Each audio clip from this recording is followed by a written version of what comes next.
नमस्कार विद्यार्थी मित्रांनो, तर आज आपण आणखी काही MCQ पाहणार आहोत जे की स्पर्धा परीक्षेमध्ये विचारलेले आहेत. त्यातील पहिला MCQ आहे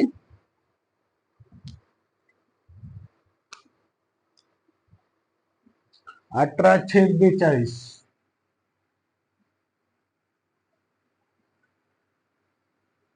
तर याला आपल्याला दशांश अपूर्णांकामध्ये लिहायचं आहे.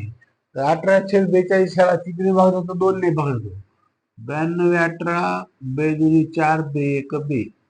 हे झालं 9 स्थानी 21.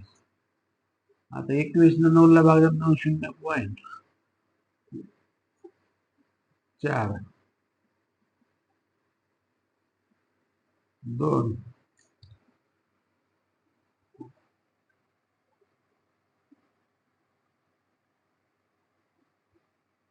आणि 9. हे झालं आपलं फायनल आन्सर.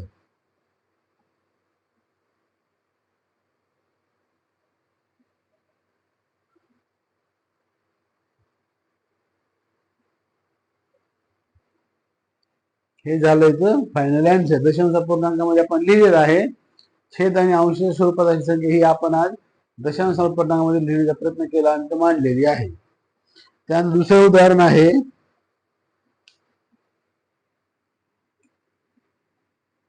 32.8 भागिले 6.4.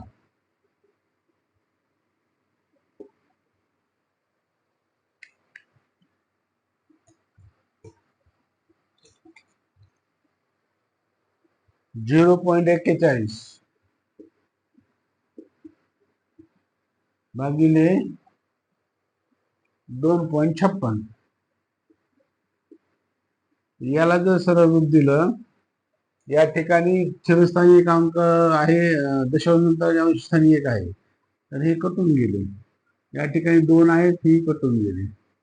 म्हणजे 328 भागिले 64 अधिक 41 भागिले 256.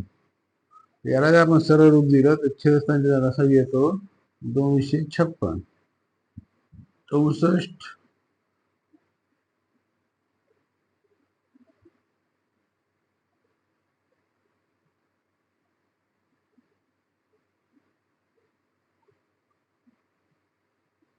4 गुणिले 328.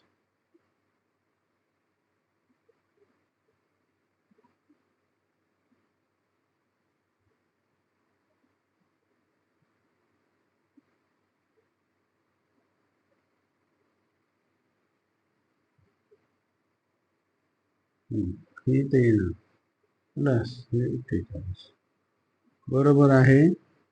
4 8 32, 4 2 8 3 11, 4 3 12 आणि 14 अधिक 41 भागिले 256. 2 आणि 1 3, 4 आणि 1 5 आणि हे 14 भागिले 256. हे झालं आपलं फायनल आन्सर.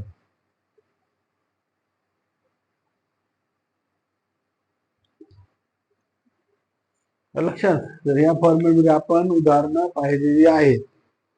त्यानंतर पुढचं उदाहरण आहे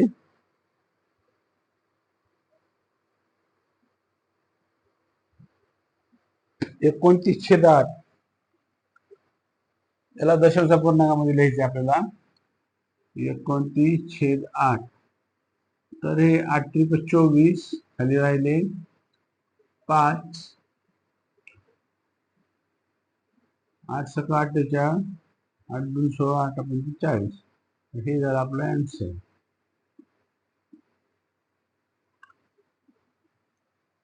या स्वरूपाचे प्रश्न हे आपण येथे पाहिलेले आहेत. त्याचबरोबर पुढचा प्रश्न पाहूया.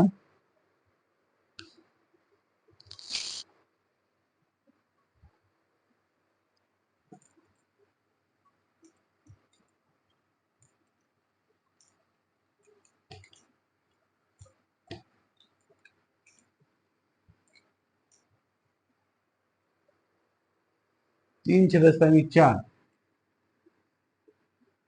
अधिक 7 छेदस्थानी 4 वजा 8/4. तर याच्या बरोबर आन्सर काय आहे ते आपल्याला काढायचं आहे.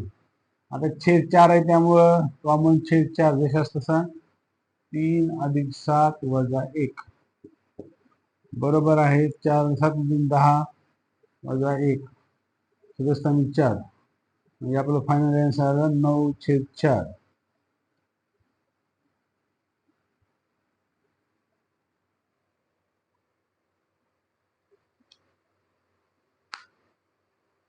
या स्वरूपाचे आणखी काही MCQ आपण पुढच्या व्हिडिओमध्ये पाहूया.